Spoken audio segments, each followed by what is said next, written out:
İpotek kredilərinin təkmilləşməsi və xüsusən də gənc ailələrin ipotek kredilərindən daha intensiv, daha sıx şəkildə istifadə edərək mənzil probleminin həllinin təşkil edilməsi əsas istiqamətlərdən biridir.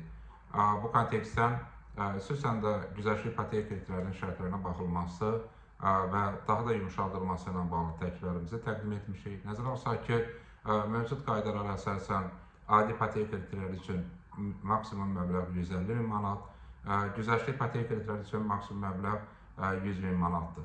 Nəzərə alsaq güzəştli ipotek krediləri gənc ailələr üçündür.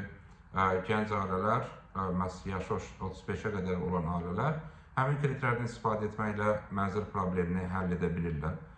Eyni zamanda maksimum məbləğ uzun müddət ki dəyişmir. Ona görə bizim təklifimiz ondan ibarətdir ki, maksimum məbləğə baxılması və artırılması həyata keçirilsin.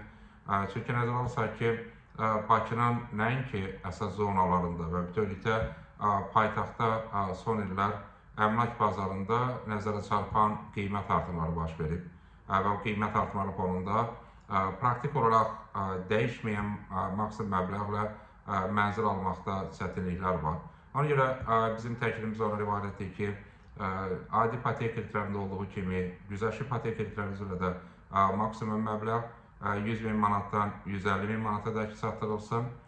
Bu da gənc ailələrin həmin kredilərdən daha səmərəli şəkildə istifadəsinə imkan yarada bilər. Nəzərə alsaq ki, 2026-cı ilin dövlət büdcəsindən ipotek kredilərinin verilməsi üçün 100 milyon manat vəsait ayrılacaq və həmin vəsait daha çox güzəştli ipotek kredilərinin verilməsinə yönəldiləcək. Bu baxımdan da maksimum məbləğin artırılması gənc ailələrin daha səmərəli şəkildə həmin kredilərdən istifadə etməsinə və öz mənzil problemini həll etməsinə gətirib çıxara bilər.